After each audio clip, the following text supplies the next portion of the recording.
Welcome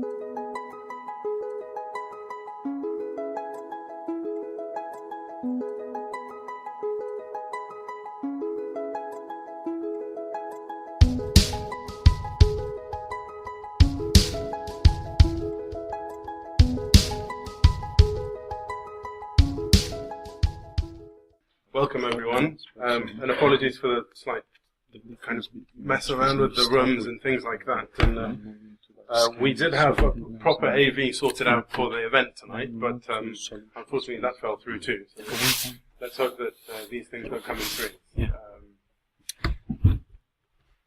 Well, yeah, I mean, apologies again with the problem with AV, but our aim was basically, this is our bi-monthly podcast. We do it every month for the Westminster Law Review, and the aim is obviously to focus on some of the current issues, and obviously match fixing is quite big right now, and then Kevin has kindly accepted our invite to come and talk, and then we thought maybe if we can bring together people so that we can engage with them as well. So we hope that it's going to be sort of informal environment where you can ask questions at the end once the recording is complete. And maybe we discuss a bit about maybe some networking at the end if you want to stay a bit longer. Or go external. Right. Whatever works for people. So the idea is to make it as interactive as possible. Perhaps we'll discuss a few things, and then once we've run through some points, and if any of you have any specific questions or any comments or any discussions you want to enter into, then by all means, please feel very free. So as you all know, we are here to discuss the match-fixing issues that have sullied the name of sports in recent months and years. My name is Sharif El-Gabaini. I'm the editor-in-chief of the Westminster Law Review. This is Serhat Yilmaz. He's one of the academic editors with the Westminster Law Review, and Kevin Carpenter needs no introduction, from Dickinson Hill. He's a sports lawyer, of course. Hill Dickinson. But Hill Dickinson. Either way, it's fine. I apologize, Hill Dickinson. So let's begin perhaps with the problems. I think that the match fixing can really be broken down into two principal issues. You have the problem, you also have the solution. So maybe we can discuss the problems first before moving on to potential solutions that you see.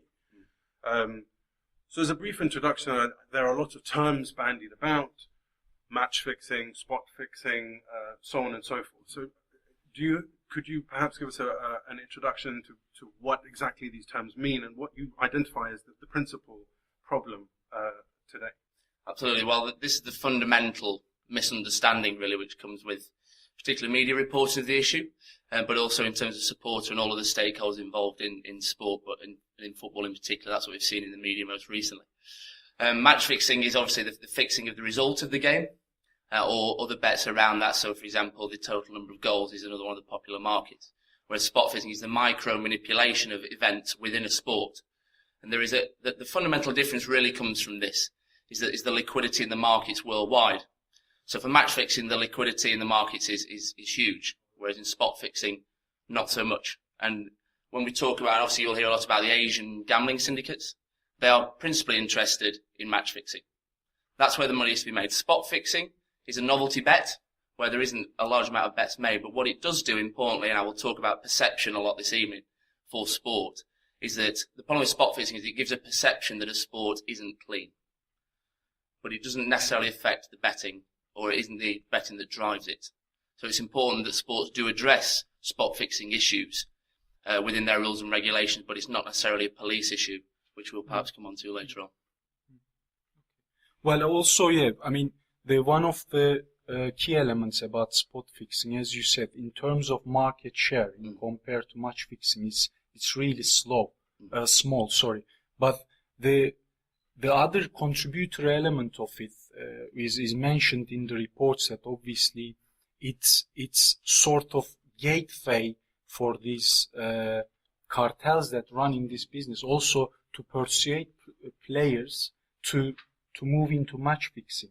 It seems that like they initially start with sort of spot fixing to understand them well, their attitude towards bigger corruption, bigger match fixing in a way. I think that's why it's quite important to tackle also. Well, I'm no psychologist, but I do advocate the use of more psychology in this area. And I have to say, Julie Norris of Interpol is one of the few people who actually works in looking at why people fix and the mentality of organised crime. Because once they have you, whether it's for a match fix or a spot fix, that's it. You are theirs forever. You can't suddenly turn around and say, I don't want to do this anymore. These are organised criminals, and there is a video to watch on the Sport Accord website which shows a former mafia boss in New York who says, I don't care about you, I don't care about your family, it's all about money for me. You're just a tool and a conduit for that particular criminal process. So if you don't tackle spot fixing and educate players to say no, as soon as they say yes, that's going to be the end for them. And then they're in grave danger, as we've seen around the world. Obviously, our phenomenal guy is the Singaporean, isn't it? Wilson Raish Perumal. I mean, I've been looking into some of his background, and this guy has been fixing games over 30 years. Prolific, I think, is a good word. Yeah, it's to me astonishing. And also, right now they say he works for Hungarian police to combat corruption. Is that the case? Well, yeah, he has an interesting background, as you say. He's a Singaporean gentleman who is allegedly under, or was under the direction of Dan Streeteng, or Dan Tan, as he's more widely known, who was arrested in Singapore recently and is being held, if we look at the legal side, under what I believe is counter-terrorism legislation. Therefore, he will never actually have to testify in court, but can be held for an indefinite period of time, which is interesting for a jurisdiction such as Singapore, given they're one of the cleanest jurisdictions in the world. And if you look at them on the Corruption Perceptions Index, they are right at the bottom in terms of corruption of public officials, etc. So this kind of tells you, in my mind, why this guy is so powerful, and that there is probably somebody above Dan Tan. But going back to Wilson Raj Perumal, it's kind of the brazen attempts that he makes and is successful with, as he was in South America and in South Africa just before the World Cup. He literally walked into the Football Association and said, here's a letter from FIFA, I'm a match agent, I've got this referee academy, I want to do a referee exchange and I'll set up all the friendlies for you. And believe it or not, without checking or without asking FIFA whether he was or he wasn't, he was essentially running the association prior to the 2010 World Cup through his what was called the Football for You company. And I think it's frightening that that was only 3 years ago now, 4 years ago now, and that it was allowed that a man could just walk into a major association and take over for fixing purposes. He was then arrested, sent to Finland, where he'd been fixing there as well. Fixed there, was arrested. Unfortunately, their laws only allowed a very short criminal sentence, despite the fact there were a number of countries who wanted his arrest. He was imprisoned for a year, released, then sent to the Hungarian authorities, where I don't exactly know what the term would be, but he's cooperating with the authorities or under house arrest. But he still has access to all telecommunications equipment, the internet. And if you listen to the secret recording that was on the Daily Telegraph website, the man referred to Wilson Raj as directing him to come to England to fix games. So why he's been allowed to conduct his activities from Hungary is beyond me. But it does show the sort of global scope of what we're dealing with, and it's a multi jurisdictional issue which creates significant problems, particularly for law enforcement. Well, yeah, I found it quite astonishing as well, actually. In the recordings, obviously, this person is referring Perumal as his big boss, his boss. And then that's why I was quite surprised to see, actually, how he's cooperating with the Hungarian police to tackle corruption, but then he's still sort of people on the ground is still referring him as a big boss. And well, he's definitely seemed to be very influential. Yeah, Hungary's been another jurisdiction where there's been some issues there, and unfortunately, a coach who fought strongly for anti-corruption measures went into coaching, found out that his team had been fixing games behind his back, and then unfortunately committed suicide last year. So we're not talking about people think this isn't a serious crime, and if you go to law enforcement around the world, they'll say, well, we've got more important things to deal with, for example, drug trafficking or murder, etc. But people's lives are in danger with this because of the organised crime element. But again, coming back to this distinction between match fixing and spot fixing, organised criminals aren't going to come after you because you haven't got a penalty here and there. They're going to come after you because you haven't made sure there's 5 goals in this game. It's interesting you mentioned this issue of the international aspect of it, or the international angle, but also that you mentioned it's now on a par with other criminal acts, or it's certainly the case here. If we bring the issue back to the English scandal here, it's definitely something that's been picked up by the National Crime Agency here in the UK, the UK's FBI, so to speak. These are people who usually deal with drug trafficking, major issues, human trafficking, and so to put match fixing on a par with those sorts of crimes, I think, elevates its status as a crime. Do you think that there will be more arrests of, they've arrested several men. Do you think that more effort is going to be put into match fixing here in the English, in the UK, or with respect to the English scandal? Well, the two men I'm interested in who they've arrested are the two Singaporean gentlemen who flew over here for the purpose. For the players, fine, as a deterrent to say, be careful, you can be done for criminal charges. That's not really eradicating the problem. You arrest a few players in prison players, well, so what? They're not the people who have the money, they don't control the international betting rings. So that's the trial I'm interested to watch. In terms of police interest more generally, I think it's not unfair to say that we haven't been good at prosecuting cases of match fixing in the UK that have been taken up by the police, and we saw that with the Stephen Jennings case in Scotland. We saw that with the Stephen Lee investigation in England very recently, who, if you read the arbitration decision on the sporting side, there seems to be a lot of evidence there, even on a beyond reasonable doubt basis, that he had done what he'd done. So, and also, if you look at the Kieran Fallon case on the horse racing side, many years ago now, what fell down there very early on in the trial was that the City of London police, who deal with fraud cases in the city, decided they were the best ones to deal with it as it was a financial crime. They took over the case, didn't understand how sport and betting worked, and therefore the case collapsed when there was, again, very strong evidence. And I think what the National Crime Agency will have difficulty with, again, is getting the necessary expertise on the betting side, should it get to the point where it's before a jury, to explain to the layperson how it works and why it's such a serious crime. And this is where we have a lot of work to do, particularly educating police forces and football associations and sport governing bodies. It's not a new phenomenon, though, is match fixing, not just in football, but it pervades all different types of sports. So you have it in snooker, you just mentioned horse racing, but in terms of football, certainly, it's definitely not a new phenomenon. As far back as 1994, Serhat and I were just discussing before we started recording the podcast. This is something that's been going on for years. So why is there renewed interest now? And why do you think that the time is ripe for this focus on match fixing? I think it's because the increased interest of the IOC, essentially. Because the IOC kind of denied this would ever happen at Olympic Games, and it's all about the Olympic spirit, mainly about amateurism up to that point. But unfortunately, the Olympic Games is increasingly not about amateurism; it's about commercialised as much as any other sport is. And only very recently, the IOC taken serious steps, including today, by signing a memorandum of understanding with Interpol and announcing a new betting intelligence unit, that they would actually say, because think about the IOC, in many other areas of sport and sporting administration, they're quite happy to ask countries to change their legislation for various reasons, whether it be lack of government interference or independence from the parliamentary people or corrupt voting. But when it's come to match fixing so far, there's been no real pressure. But they've now said they put forward $10 million to fight match fixing, which I can assure you will not go that far if you're talking about a worldwide phenomenon. But what they've said is they would like governments to match the funding, each government of each Olympic association to match the funding, which is laudable, but you can't make them do it. And this is something I've said ever since I came into the area, that in austere times, and we are coming out the other side, thankfully, at the moment, but worldwide, it's difficult to convince governments that this is something worth putting money behind.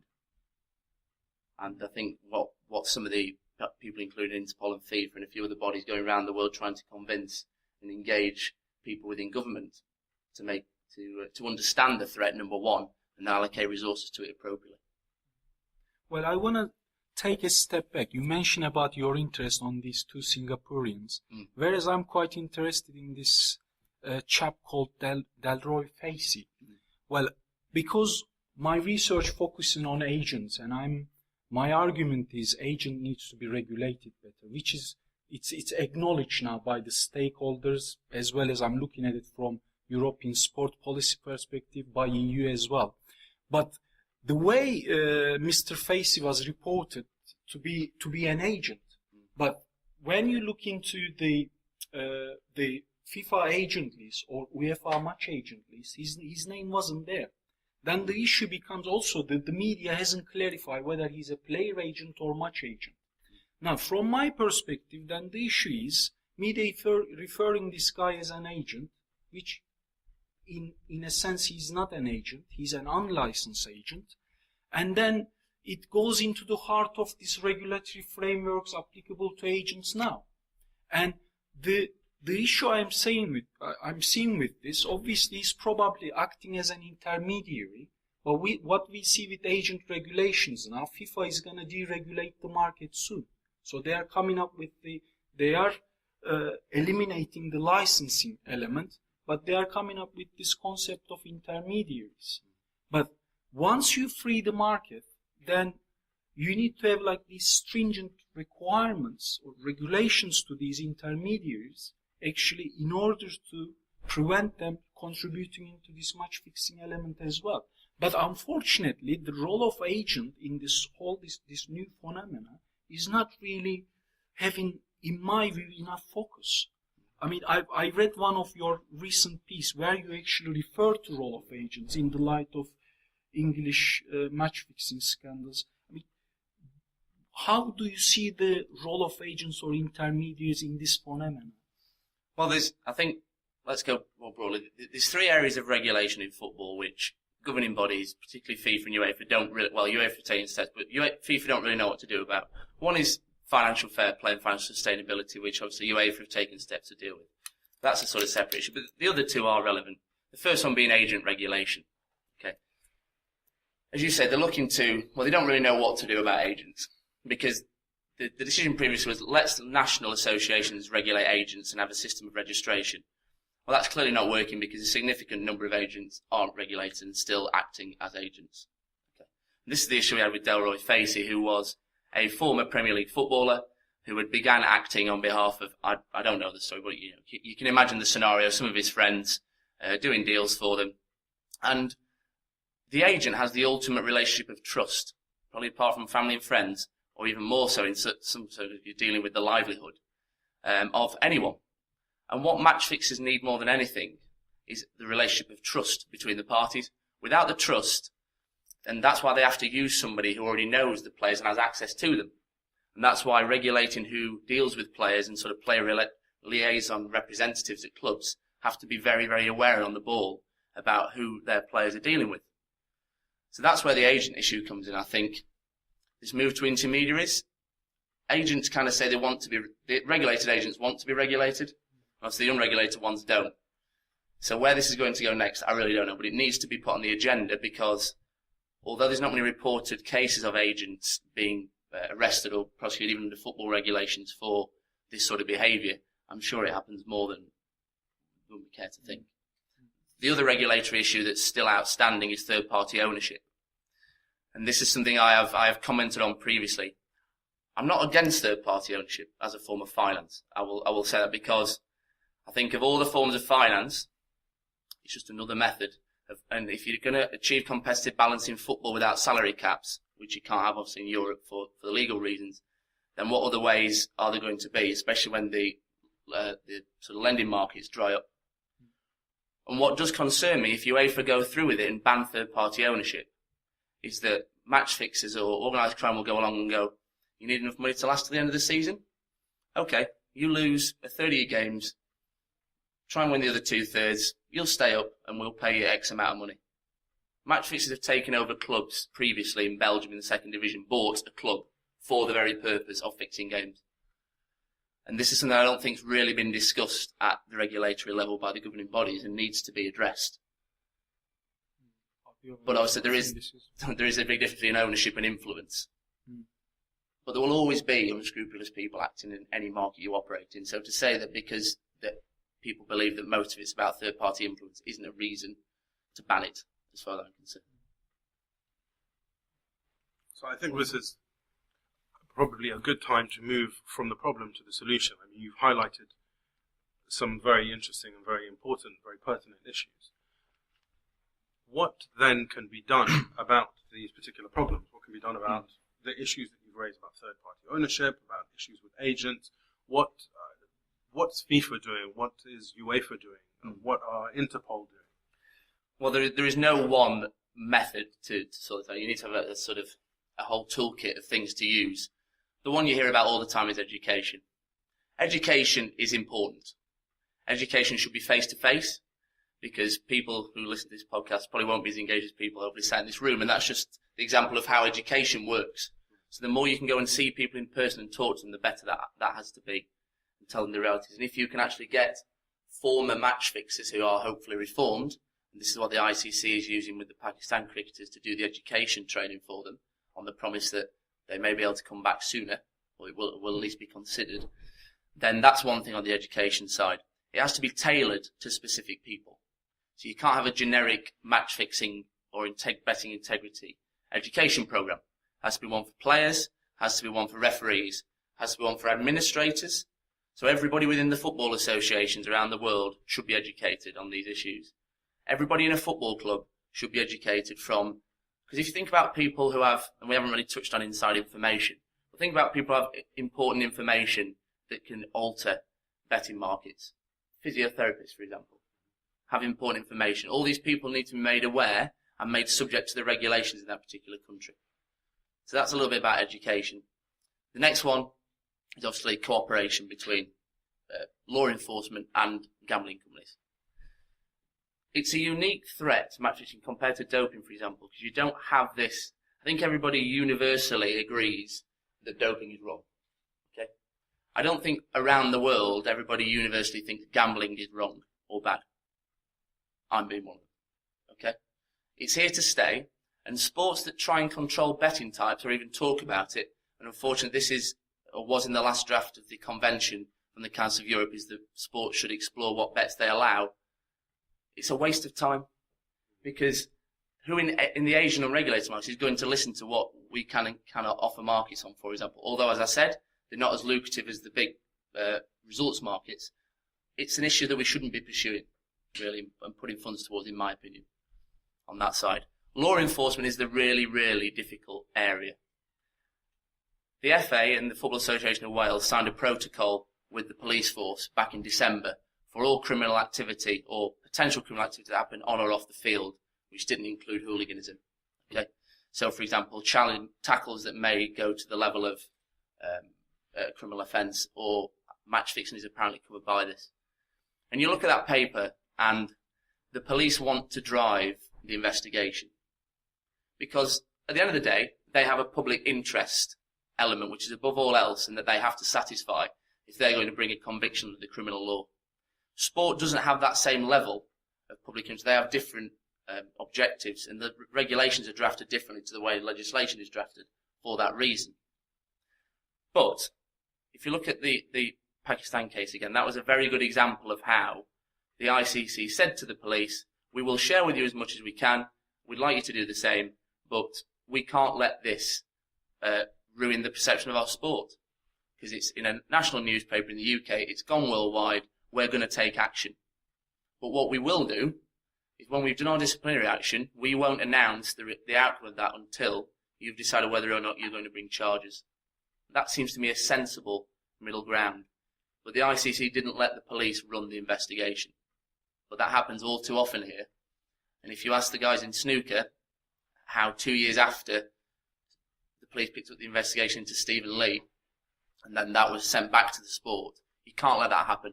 There has to be a formal way of sharing information, having regard to data protection laws, for example, confidentiality, witness protection. All these things have to be considered. So that is one big area on the cooperation side. When we're talking about the gambling companies, a full and proper strategy for the prevention of match fixing has to engage with gambling companies, has to engage with the many good monitoring organisations who offer services not at an expensive cost to sport. So that's another way, and we can go on about how the education should go on the gambling side as well. The next thing, whistleblowing. There has to be some protection for whistleblowers and people to come forward with information. This has been accepted in the Courts of Arbitration for Sport. They said we'll accept anonymous witness evidence and we will find ways in which they can present to panels. But that's not the same in every jurisdiction when it comes to criminal law. There's not the same protections for witnesses. Because we say we're dealing with dangerous people, not very nice people, and if we don't get the information to come forward, it's very difficult to convince a jury without witness evidence to do a criminal prosecution for match fixing. Very difficult. You can have betting monitoring reports, you can have experts who comment on those reports, but without somebody standing there and saying, so-and-so approached me with money and has threatened to do this to me. Unless you can do that anonymously and confidentially, you're always going to have problems in this area. So that's a few of the tools. I want to pick up on what, I think that all of that is sage advice. I want to pick up on one thing, and perhaps you can expand on it. When you talk about education, what kind of education are you talking about? I mean, obviously it would be tailored. You've mentioned it should be tailored to the players, or to the support staff, or to whoever it is, the agents. What kind of education do the players, for example, need to have? Because it has happened that they've been approached, and they haven't said anything because allegedly they haven't understood that what is being asked of them is indeed match fixing. So is it education insofar as this constitutes match fixing and this does not, or what do you mean by that? Well, they need to be educated, one, about the rules and regulations, because there should be no way they could ever come to a disciplinary hearing and say, I don't understand the rules and regulations. That just shouldn't be the case. And the way the rules and regulations for sport should be drafted is that it's the personal responsibility of every participant to know what the rules are, no matter how complicated they are. And for me, you have different ranges. So you go from Scottish football, for example, which has a worldwide ban on betting on football, to the FA, who have on the basic level, you can't bet on competitions in which you're interested or have played in or your team have participated in. But what you can't have players, for example, in the Oryakov case, which came before CAS with the UEFA as a referee, he tried to claim he didn't understand the rules. Well, there'd been an integrity seminar 2 months before for all Europa and Champions League referees. So if you can throw it back onto the players and go around and do the education. So that's the rules and regulations. The second one is about grooming. And this is when we talk about match fixers and gamblers trying to open the gate for match fixing, gaining the trust, how to say no and be confident that who you speak to, and this goes back to whistleblowing and reporting. My view, and it's not one shared by all governing bodies, is that a whistleblowing hotline or email system should be completely and utterly independent from the sport. It can be branded with the sport, they can work in cooperation, but if a player thinks that their email is going to go to the headquarters of the association or their phone call, they will not ring. They will not ring because whether it's right or not, they don't trust governing bodies and the governance within those governing bodies to deal with that sensitive information and where it might go and how it might affect their career. So the best whistle we've seen in British horse racing with Crime Stoppers, they have their own branded line. That's the way Scotland have just gone. South Africa have the same with a system called whistleblowers. Germany have gone down the route of using an ombudsman who is a former lawyer and referee who is available 24 hours a day, 7 days a week to answer any queries. So I think this grooming aspect is very important, and to understand, as I said, the psychology of the players, because it's not just about money. I always use the analogy of the New Orleans Saints Bountygate scandal. There, they were breaking the rules intentionally and ruining the integrity of the sport for $100 to $1,000, when you're talking about guys worth millions of dollars. So it's not that simple. And there has been some academic research recently looking at different factors as to why people fix. For example, married people are more likely to fix than unmarried people. Seems fairly obvious, but you have a lot more obligations when you get old, and that's why there is a target of younger players, and I fully agree with targeting players young and drilling this into them. And being a former referee and referee tutor, I'd like to see it on like basic referees courses, for example, and in coaching courses for managers. But also you need to keep looking at the older players because they have, at that stage of their career's coming to an end, They may be looking for one last big payday, for example. So you can't just stop, and it has to be a repeating requirement year on year. And I think the way the ECB now do the cricket in England, and what I like is, if you don't engage in the training, either the online or the face-to-face, and you don't do a test to test your understanding and you pass, you can't play that season. Simple. If you think it's not serious and you choose not to attend, then you will not play that season, you'll not be registered. And I'd like to see all sports moving towards that at some point. You highlighted some of the elements by the sport governing bodies. What I want to touch upon is obviously state cooperation. Because as you mentioned, sport governing bodies can only sanction players and officials who are within their jurisdiction. But then there are also these people outside their jurisdiction, actually who are running the whole match fixing or spot fixing element. Then state cooperation becomes crucial. But when you look into, for instance, EU's match fixing report, it's surprisingly in EU so far only 8 member states adopted legislations actually specific to match fixing offense. And so do you think then they are too slow to react this phenomenon?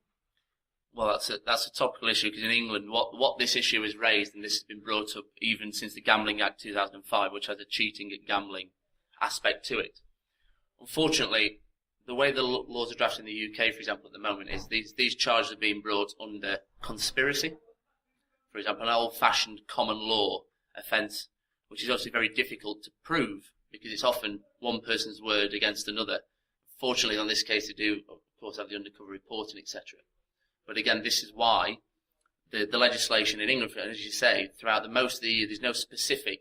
It's sort of crowbarred into corporate fraud offences, corporate wording, and you even see that within sporting regulations where corporate terms are used.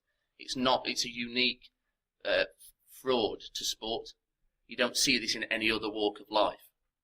So you have to have specific laws, and unfortunately, what came out of the first meeting with the Secretary for State for Sport was, although they're very much in favour of the Pan Sports Integrity Hotline, they seem to be of the opinion that legislation's okay and can be used adequately. That's not a view I share, and I don't think it's a view a majority of people do share on this topic. And when you talked about state collaboration beyond borders, this is a completely different problem. Let me just talk quickly about an Italian case, which also involved doping in Cremona. So a goalkeeper was trying to fix a game and tried to get needed his teammates to cooperate because the fix at half-time wasn't going quite as he planned. And I think the guy sat in the stands and made it very clear that he needed to make this happen. So he then put sedatives in all the players' drinks at half-time. They all played very lethargically, lost as they needed to. But unfortunately, one of the players then passed out the wheel of his car on the way home and crashed.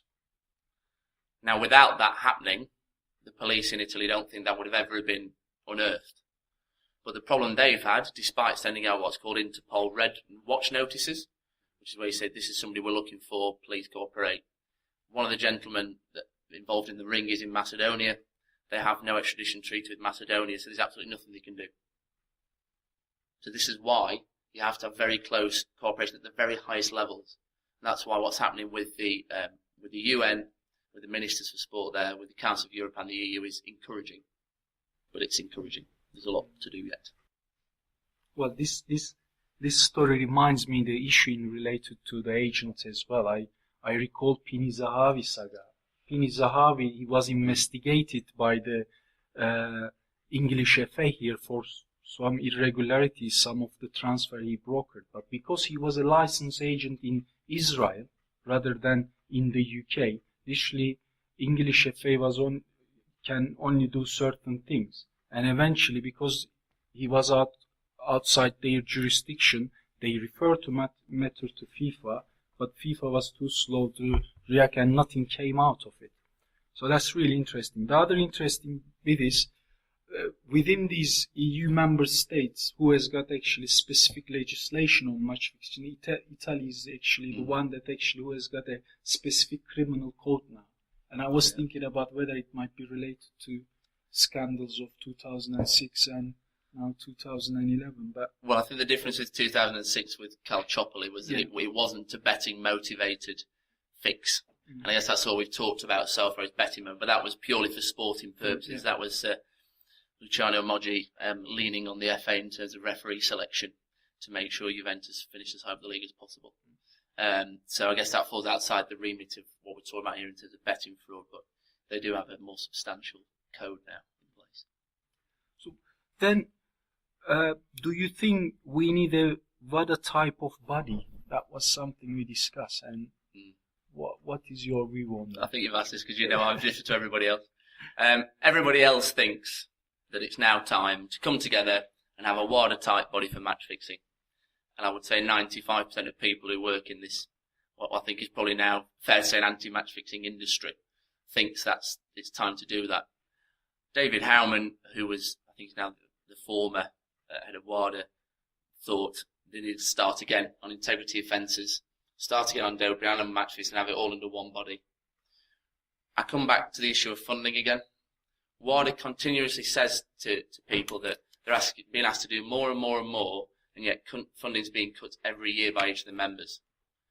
So then how do you go to sports and to governments and say, well, we now want actually another body, a WADA type body for match fixing? I just don't see that happening anytime soon. But what happened very well at the London 2012 Olympic Games was the Joint Assessment Unit. And I think they realised they were going to be limited in what they could do at the Games. But they did bring together all the key stakeholders. So it involved the police, the Gambling Commission, all the Olympic sports, non-Olympic sports, gambling regulators across the world who wanted to participate. And importantly for me, the media. Because the media, as we've seen, they do reveal a lot of these cases. Because they do use tactics which perhaps sports can't or are not happy using to get the stories. And I think there needs to be more engagement from sport with the media, because at the moment it's seen as a commercial issue. And I understand why sport is reluctant to really look deeply at this. Because if they do, and they unearth what some people and stories you hear sat around the dinner table at, alongside the people who work in the industry on the front line, you would think, wow, that's going to really cause some issues. And what they're worried about is what happened with South Africa, where the Puma, their main sponsor, walked and said, we don't trust the governance, there's all these rumours, we can't have this affecting our brand. So really what you then have to do is go to the sponsors first and say, okay, why don't you make this integrity issue something, why don't you support it? Why don't you back it like Skins did in cycling and try and make a change? I'm not saying Skins didn't rub some people up the wrong way along the way, but they had to make a difference. And there is now changes happening in cycling off the back of sponsor engagement. And it's interesting for me to have seen what the West Bromwich Albion sponsors said. If we're talking about a completely different integrity issue with Nicholas and Elka. And they came out publicly and said, well, we're not standing for it. Therefore, either you take action or we're going at the end of the contract. And that's exactly what's happened. I'd like to see more sponsors standing up and saying, actually, this is wrong, and we will stand by sport. But if they say they're going to walk, sport will obviously say, we don't want to lose our sponsors, our broadcasters, etc. Until it gets to the point where, in, for example, China, where the whole league was found to be match fixing, and the main team there, and broadcasters don't show the games, and nobody sponsors the football. If we want it to get that far, but that's why we should be collaborating with the media and with sponsors and trying to get them on board, in my opinion. Right, I think I'd love to get this to be a bit more interactive. So there's lots that I would have loved to ask you about the draft convention from the Council of Europe and other things, but I think I'll sacrifice that to try and get some audience participation. So, right. So, does anyone have a question? Yes, just something you said towards the end there, which interests me about integrity units have not been very active, really, have they, in unearthing, fixing? The press has done a great job. And you said that the sporting authorities either can't or are not happy to sort of do what the News of the World do for the Pakistan cricketers or the Data rather than some do for the footballers. I mean, I can understand why they didn't want to reveal the can of worms and so forth. But are you also referring to sort of legal issues of entrapment?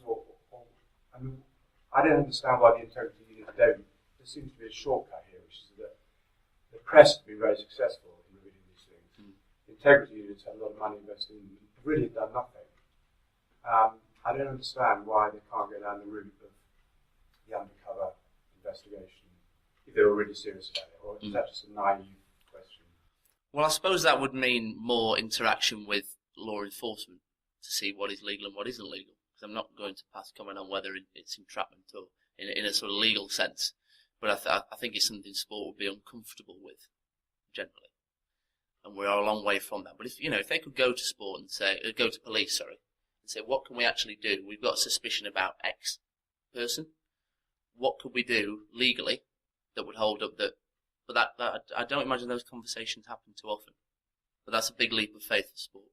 And we're talking about, the reason we talked a lot about football is because obviously football is the most commercial sport in the world. It's the most successful. It has the most money to spend of all the sports. A lot of the people I deal with don't have that sort of money to go and risk doing these sort of investigations. So they have to invest in partnerships with people to help them do this. Thanks. You mentioned the need to have new legislation to tackle match fixing. We now have some of the most stringent laws against bribery and corruption. The passing of the Bribery Act in, I think it came into force July 2011. Do you not think the Bribery Act is sufficient to tackle sort of match fixing? We have, number one, probably the best regulated gambling market of anywhere I've been to or anybody I've spoken to. It's looked at very favourably around the world. And secondly, we have some very advanced and very clever legislation in place. Number one, in terms of actually charging people in the first place and bringing the prosecution, but also in terms of recovering assets. I think one thing we've not really talked about is, at the end of the day, for the organised criminals, this is all about money. Solely about money. So what you need to do is cut off the flow of money. And over here we have legislation which allows civil asset recovery, for example, which we don't really utilise to the fullest extent, I don't believe. I think in terms of the Bribery Act 2010, it obviously came in with a big fanfare about, people are going to be scared about corporate hospitality and all this sort of thing. It wasn't really targeted at the right areas. And obviously there haven't been many successful prosecutions under the Bribery Act. It's a good piece of legislation and broadly drafted, so could certainly be used. And if I'm not wrong in saying, I think some of the alternative charges that have been brought have been under the Bribery Act. But it's not been explored yet how well it could be used. Because obviously other jurisdictions have similar legislation with extraterritorial effect, like America, with the Foreign Corrupt Practices Act. And if you look at the Salt Lake City voting scandal on the governance side, they used the Foreign Corrupt Practices Act very cleverly to engage sponsors who were based in America, who forced them to change. So there needs to be, and there is some more academic writing on these topics, I will say, and some good academic writing which you should look into, but it's not being used much by the actual people working on the front line. You've touched on a whole lot of issues, and I think that's indicates the complexity of the problem. You've talked about issues of governance and ownership and agents, third-party ownership, about the necessity for tailored and targeted education programs, for investigations at national, transnational, global levels, the criminal law, betting regulation, and so on, let alone what we have talked about is unpaid wages in lots of countries. But you also said that you don't see a role for a one-type coordinating authority. So the question I'm going to ask is about, first of all, about the sort of resources you think are going to be necessary in order to be able to effectively tackle all those disparate elements which we know need to be put in place at a local, national and international level. And if it's not going to be a coordinating body like WADA, then how is that going to be done? Or do you think actual fact that the strategy is going to be trying to drive the price of match fixing up so much that people who are involved move on somewhere else? So if you're talking about legislation, I'm talking about driving the price of match fixing up. If you think about, let's go into what make a good comparison with drug trafficking. It's a very low risk crime. Essentially, you're talking 2 years in most jurisdictions, maximum, up to, of course, 20 plus years for if you call drug trafficking offence. So it makes sense as an organised criminal, if that is my profession, to move into this area where there's less risk involved. What I would say about this, and I termed it earlier an anti-match fixing industry, my slight concern is there are a lot of people doing a lot of good work, but it's not very coordinated. And I think there is a huge duplication of resources being spent by various bodies who have different agendas and operate from different angles, which I understand. But it would be better if, for example, the IOC could bring that together under one umbrella. And I think they are the ones with the sporting, the political and the social sort of clout to do that, personally, because they encompass so many sports into that. But again, they've committed $10 million so far. That could be spent very quickly. But I would like to see more cooperation between different parties, personally. Thanks. The point about duplication is an interesting one. Who's the best place to tackle this, first of all? Is it for the courts or is it for the regulatory bodies? I think it's an interesting sort of comparison. We talk a lot about the Pakistani sort of cricketers. So I think I'm right in saying in that instance it was the courts that took action first and then the regulatory body sort of followed. And you contrast that with the John Terry affair. Now, I know it's a different issue, you know, racism in sport, but there it was the other way around. It was the regulatory bodies first, and then the courts. Do you have a view on that? About, in terms of match fixing, who should look at this first?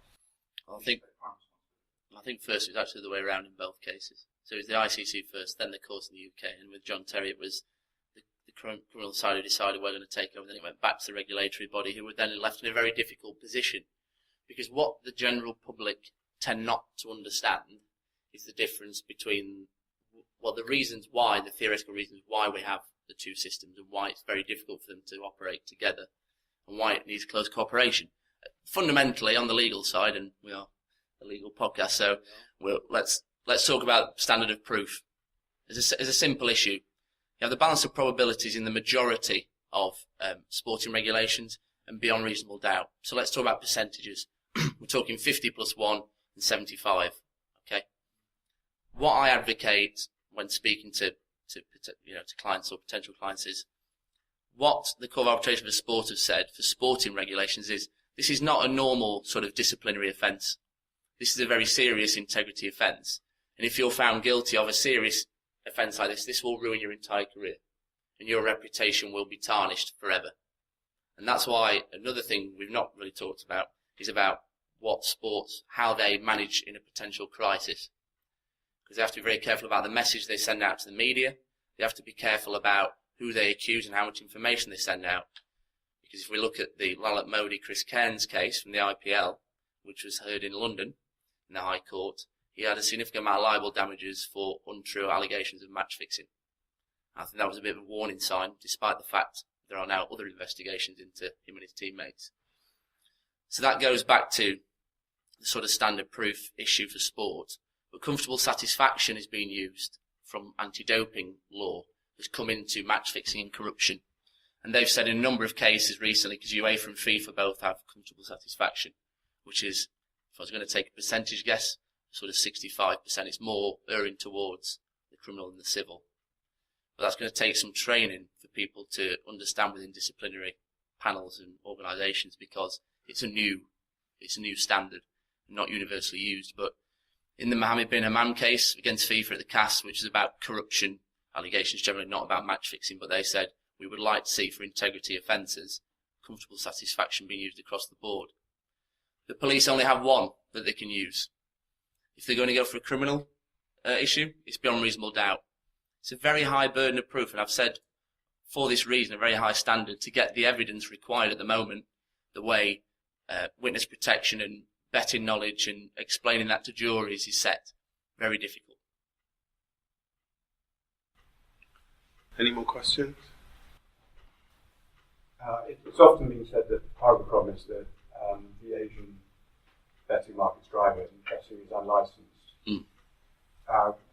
Would it make a significant difference if it were legalised, and would it largely put a stop, make it easier to control corruption if betting were legal, and therefore easier to investigate?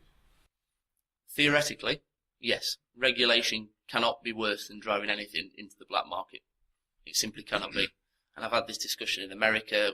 I was in India a couple of weeks ago where they're actually coming round to the idea of regulation now and thinking we do need to start actually regulating these people. As I've always said, you're not going to drive it out by regulating. That's never going to happen. There's always going to be bad people around. But as far as I'm aware, there is absolutely no appetite to regulate on these so-called illegal gambling markets. But that's not to say that, and I think this is one thing in the convention that they've got wrong, is that they mainly focus and talk about throughout the convention about illegal gambling. I think you need to talk about gambling. It's not just illegal gambling where they try and fix events.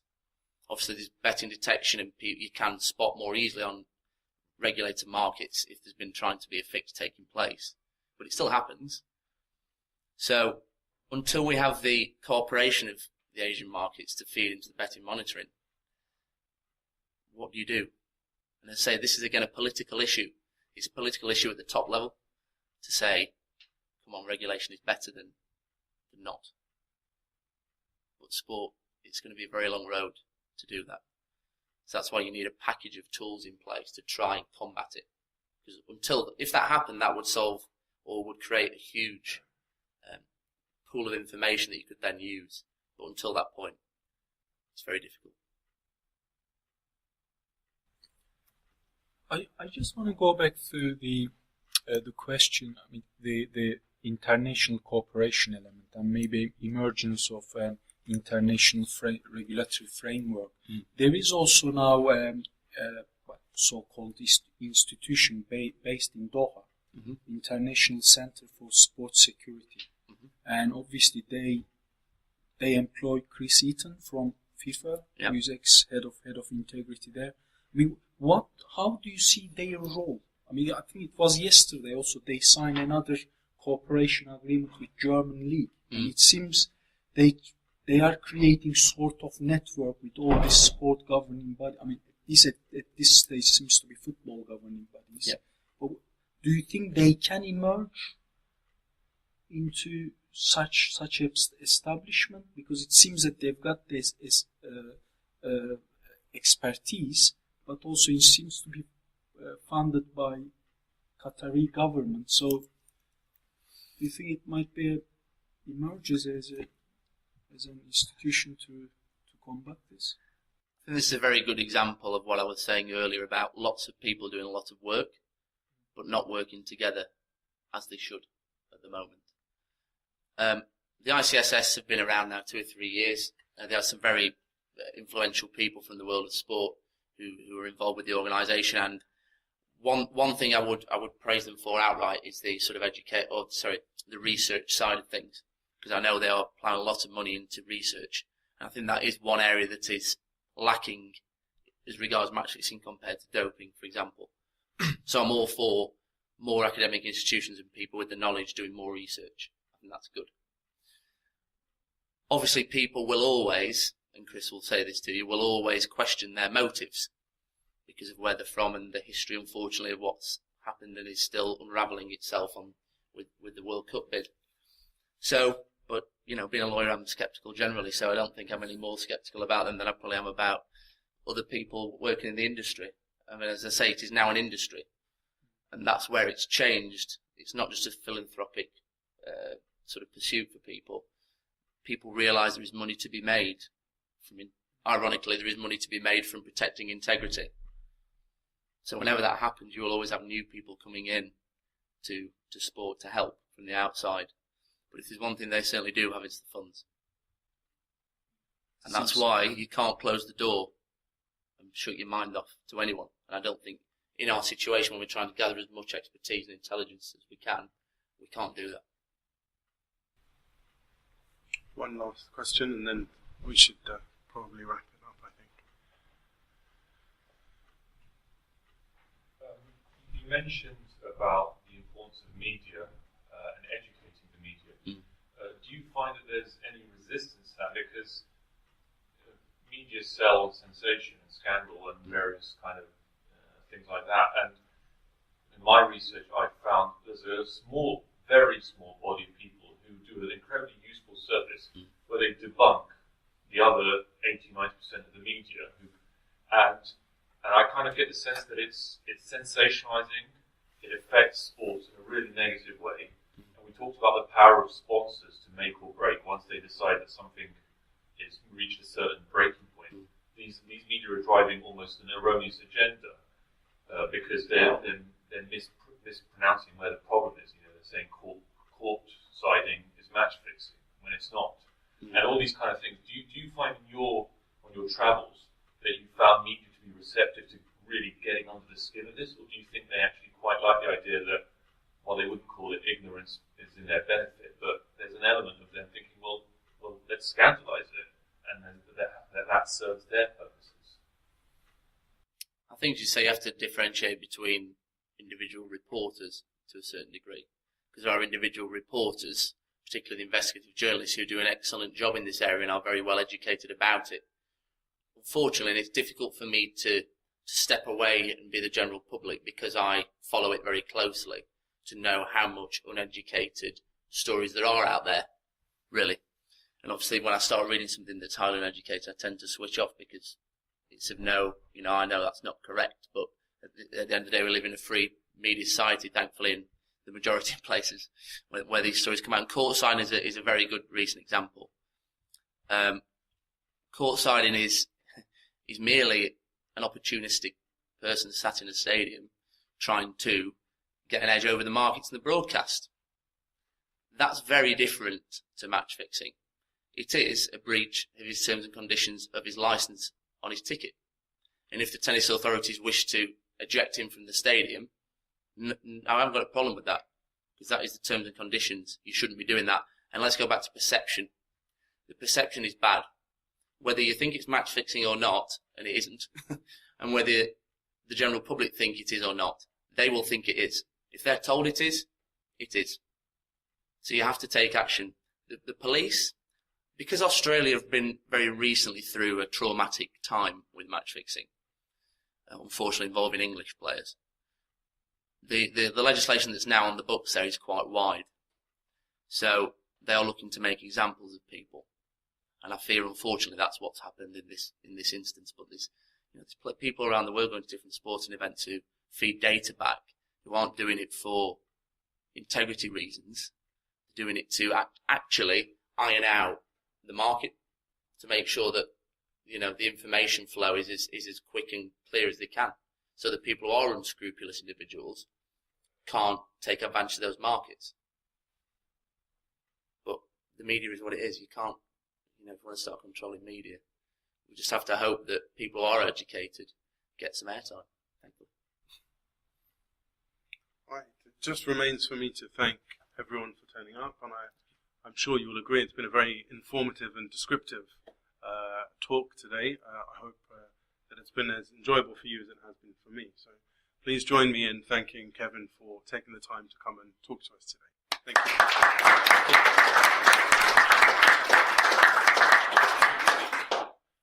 One last point, the Westminster Law Review is accepting articles about this topic or about any other topic related to law or interdisciplinary issues. And we will also be hosting our own question time event on the 11th of February, so very shortly, within a couple of weeks, where we'll have some very prestigious guests who will be answering questions. So please do consider coming to that if you are interested. Otherwise, I think, do you have some time to mingle and do a bit of networking? Time to mingle here or around the corner if there's any recommendations. Absolutely. So then, thank you. Excellent. Thank you again. Thank you. Thanks, everyone. Thank you for coming.